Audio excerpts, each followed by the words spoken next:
Hello, everyone. Welcome back to Super Jerry 27's Nerd Cave, where you can get opinions, unboxings, reviews of comic books and video games. That's mostly what I delve into, and some, expos that I go to or conventions. You get to see the side of that. So if you like that kind of thing, please subscribe. But today we're going to talk about the Tucson Comic Con that happened over Labor Day weekend and all the cool stuff that I purchased. Now, most of this was purchased on the last day when the dealers just want to go home and don't not take the shit with them. So let us begin. I haven't purchased an action figure in quite some time, but I like Chip Zdarsky, and I need to read this run. I have the entire thing in floppy, but I'm just behind. So that is Electra Nachios as Daredevil. Picked this puppy up for $15. I mean, the card's a little damaged, but it's not going anywhere. It's just going to be behind me in videos or just, in a tub.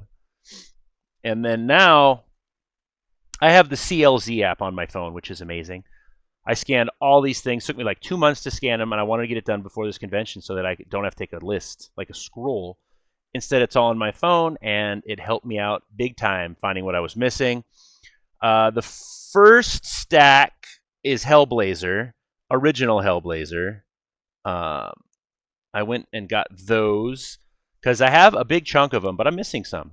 And all these stickers on there, I did not pay this price. So I have Hellblazer number 1, picked up number 2, picked up number 3. Hellblazer's not a hot commodity right now, so he's easier to get. Number 14, number 29, number 56, when Garth Ennis and Steve Dillon are kicking ass. Those are going to be the ones that would be hard to probably find. Number 57, 58, doing little. I know that the one the movie was based on is probably going to be very hard to get. 61, little Glenn Fabry action going on right there. 62, more Glenn Fabry. Don't like the headstones for reasons. 89. I was 10 years old in 1989. I think that's when the book started. And then 140. Ooh, Warren Ellis. That's going to be fucked up. Warren Ellis is a genius writer that they canceled for no fucking reason. Sorry, my PlayStation just updated some games for me. All right. And I love Steve Niles and I love Bernie Wrightston. And I never knew this came out. So I got the 3-pack, but now I've got the floppy of the normal one. I just need 2, 3, and 4. Because even Kelly Jones puts his hand on this gorgeous book. That's Frankenstein, Alive, Alive. Steve Niles, Bernie Wrightston, Kelly Jones. Some great stuff right here. I love Greg Capello's art, and I had no idea he had his own creator book, Creech, until I started following him on Instagram, because he's currently drawing Creech 3 right now, so I want to get my hands on Creech 1 and 2, so I started by getting number 1. I have the entire Boys run except for 3 issues, but I crunked that down into 2 issues now. This is the Boys, number 33. Still need a couple more, but I don't think they're going to be that hard to find. They're not key issues, per se. And then I grew up in the Valiant and Image era when they were booming, and at the beginning I didn't know what they were because there was no internet. I didn't really do Diamond. The previews book was handed to me, but I didn't know what the fuck I was looking at. I was like 12, 13. I was like, I don't know what I'm doing. So I needed some older Rye issues, and Lady T Comics happened to have some for me on the cheap. Rye number 3. I did not pay these prices. Rye number 4. And then Rye number 7. I need to rebag and board everything. I haven't done that yet because I don't have that many bags and boards. And then I love J. Scott Campbell. I will buy almost anything with him on it.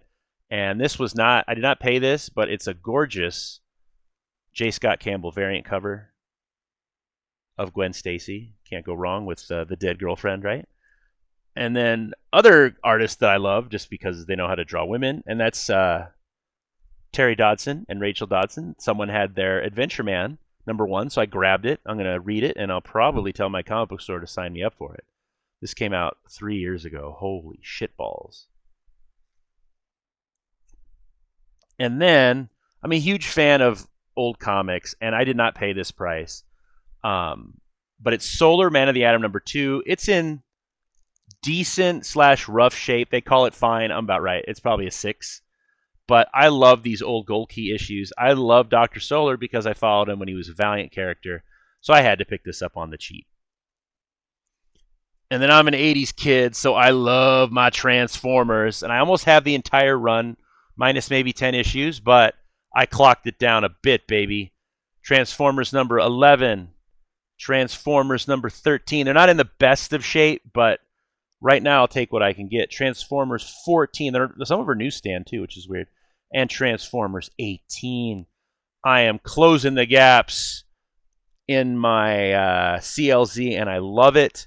Do you go to conventions mostly for signatures or for back issues? I do both, but now that signatures cost money, it's harder to get the back issues, and I always wait for the last day because I paid really good prices for all this stuff. So what did you get at your most recent convention? Let me know, and like, comment, share, and subscribe, and I'll see you soon in another video.